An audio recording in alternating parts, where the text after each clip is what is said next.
밤마다 솟는 샘물과 함께하는 오늘의 큐티 시간입니다. 7월 13일 월요일, 오늘의 말씀은 신명기 10장 1절로 11절의 말씀입니다. 제 10장. 그때 여호와께서 내게 이르시기를, 너는 처음과 같은 두 돌판을 다듬어 가지고 산에 올라 내게로 나아오고 또 나무궤 하나를 만들라. 내가 깨트린 처음 판에 쓴 말을 내가 그 판에 쓰리니 너는 그것을 그 궤에 넣으라. 하시기로 내가 조각목으로 궤를 만들고 처음 것과 같은 돌판 둘을 다듬어 손에 들고 산에 오르매, 여호와께서 그 총의 날에 산 위 불 가운데서 너희에게 이르신 십계명을 처음과 같이 그 판에 쓰시고 그것을 내게 주시기로, 내가 돌이켜 산에서 내려와서 여호와께서 내게 명령하신 대로 그 판을 내가 만든 궤에 넣었더니 지금까지 있느니라.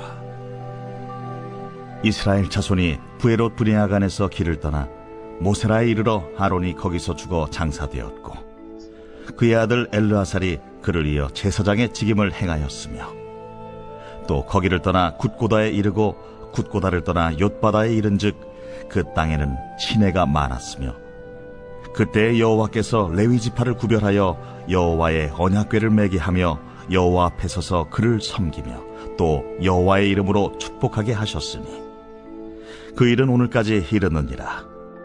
그러므로 레위는 그의 형제 중에 분깃이 없으며 기업이 없고 네 하나님 여호와께서 그에게 말씀하신 같이 여호와가 그의 기업이시니라. 내가 처음과 같이 40주 40야를 산에 머물렀고, 그때에도 여호와께서 내 말을 들으사 너를 차마 멸하지 아니하시고, 여호와께서 내게 이르시되 일어나서 백성보다 먼저 길을 떠나라. 내가 그들에게 주리라고 그들의 조상들에게 맹세한 땅에 그들이 들어가서 그것을 차지하리라 하셨느니라. 새로운 아침입니다. 여호와 암모스, 하나님은 용서하시는 분입니다. 우리는 신명기 5장에서 28장에 이르는 모세의 두 번째 설교를 살펴보고 있습니다.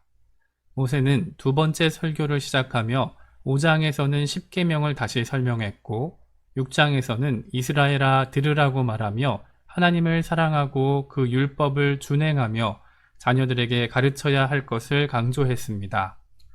이어서 7장에서는 이스라엘이 택함받은 백성임을 강조했고, 8장에서는 그 이스라엘을 광야로 인도하신 사실을 회고했습니다.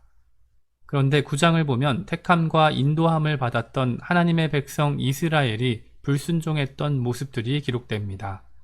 그중 모세는 금송아지 사건과 다베라, 기브롯 핫다와 그리고 가데스 바네아 사건을 거론했습니다. 그리고 오늘 살펴볼 본문 신명기 10장은 다시 받은 십계명을 기록하고 있습니다.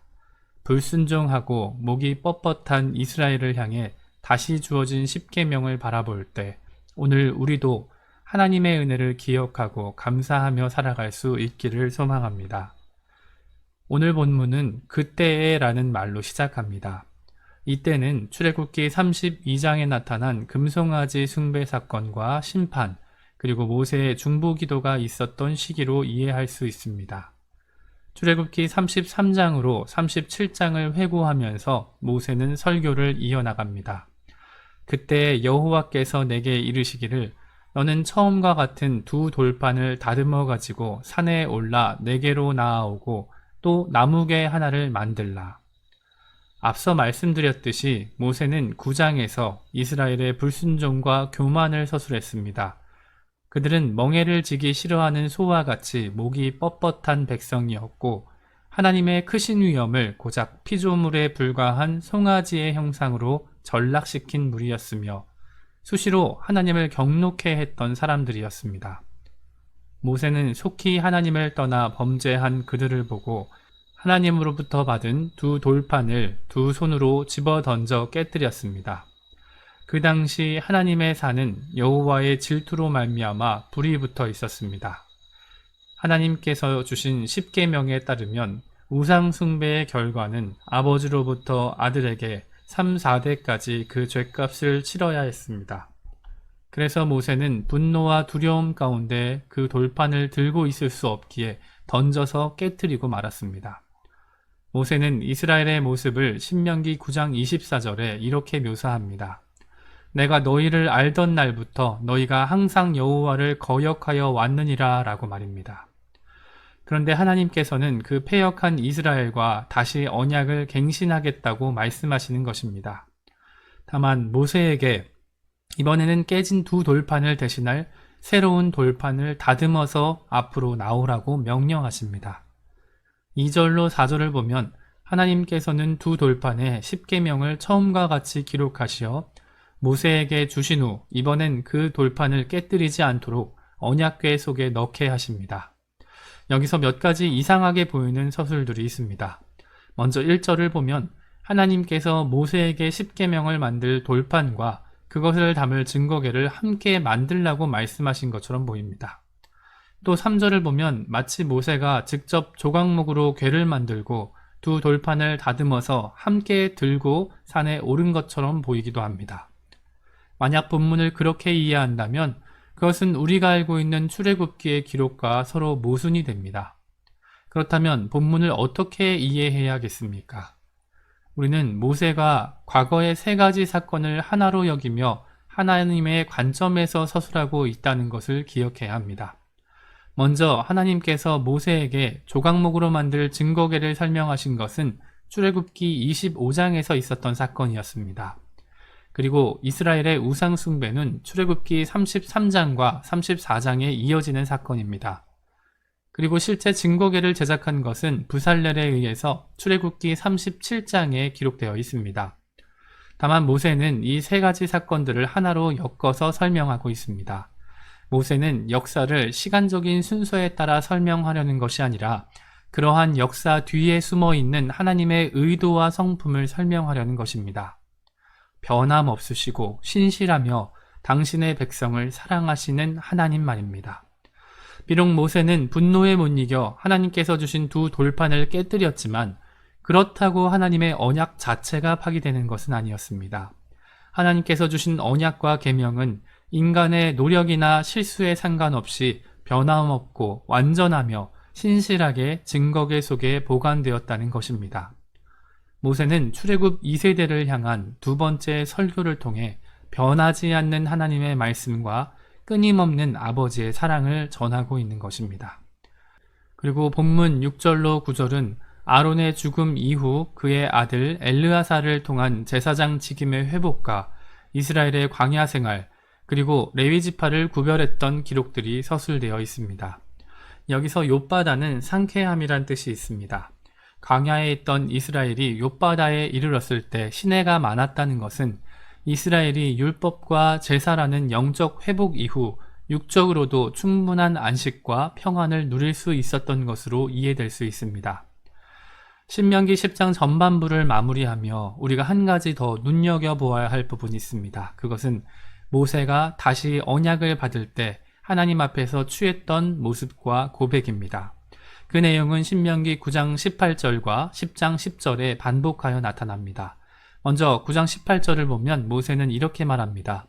내가 전과 같이 40주 40야를 여호와 앞에 엎드려서 떡도 먹지 아니하고 물도 마시지 아니하였으니 이는 너희가 여호와의 목전에 악을 행하여 그를 경노하게 하여 크게 죄를 지었음이라.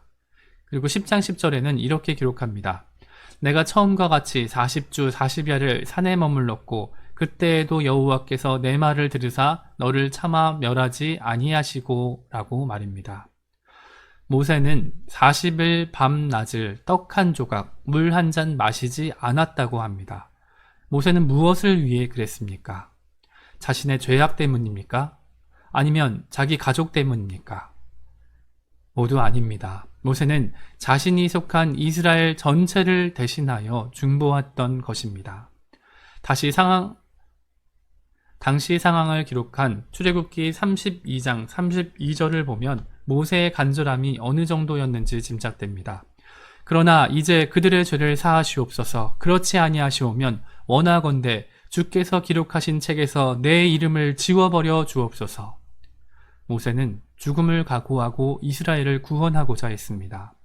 이 고백은 다름 아니라 우리 구주 예수님의 삶 그 자체라고 할 수 있을 것입니다. 오늘 우리는 신명기 10장의 말씀을 통해 다시 십계명을 주신 하나님을 살펴보았습니다.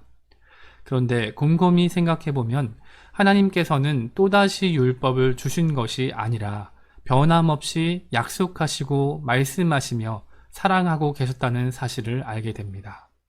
그리고 또 우리는 40일을 밤낮으로 금식하며 간구했던 모세의 간절한 중보기도 모습을 보았습니다.